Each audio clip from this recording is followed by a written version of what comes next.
Hello, my name is Fred David. I'm co-author of this strategic management textbook published by Prentice Hall. Thank you for studying strategic management using this book. Thank you for getting excited about strategic management, because for businesses to have an effective strategic plan is vitally important for success. It's like, as we've talked about, it's like an athletic team showing up for their major rival each year. You come in with a really good game plan.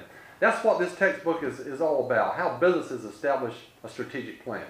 And chapter 6 is our last chapter on formulating it, arguably the most important chapter in the textbook, because 6 widely used analytical tools in formulating strategies are introduced and described in chapter 6. They include the SWOT matrix, which is the most widely used strategic planning matrix in the world, the BCG, or Boston Consulting Group matrix, the IE matrix, the SPACE matrix, the GRAND matrix, the quantitative strategic planning matrix, and the SPACE matrix. Each of these are widely used in strategic planning among businesses, and each are described in chapter 6.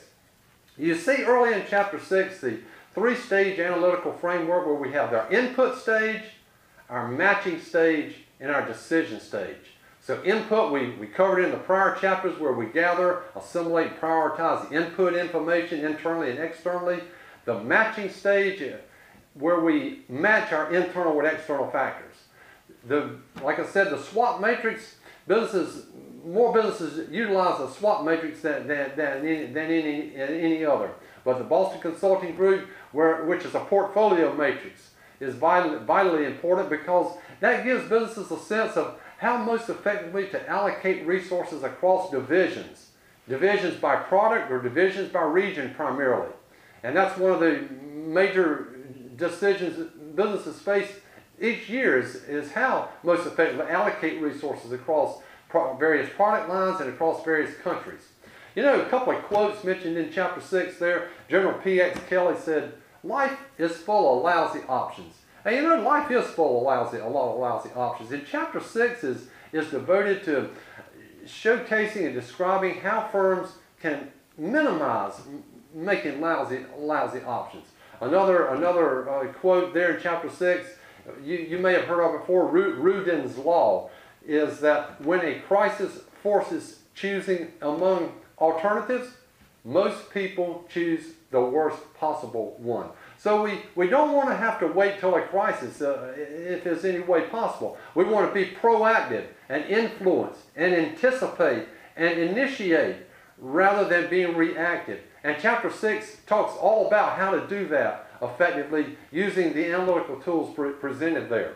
You know, Terry Haler is quoted in chapter 6 as saying, "Strategy isn't something you can nail together in slapdash fashion by sitting around a conference table." Unfortunately, a lot of businesses develop a strategic plan that way.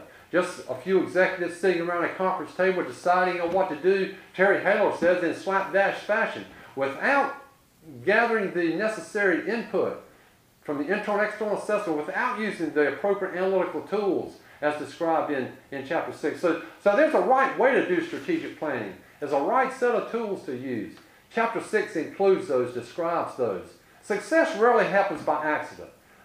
So it's important. Chapter 6 is awfully important for that reason. And some reviewers consider chapter 6 the most important chapter in the textbook. You know, Peter Drucker, another, perhaps my favorite management writer, said, "Strategic management is not a box of tricks or bundle of techniques. It's analytical thinking and commitment of resources to action.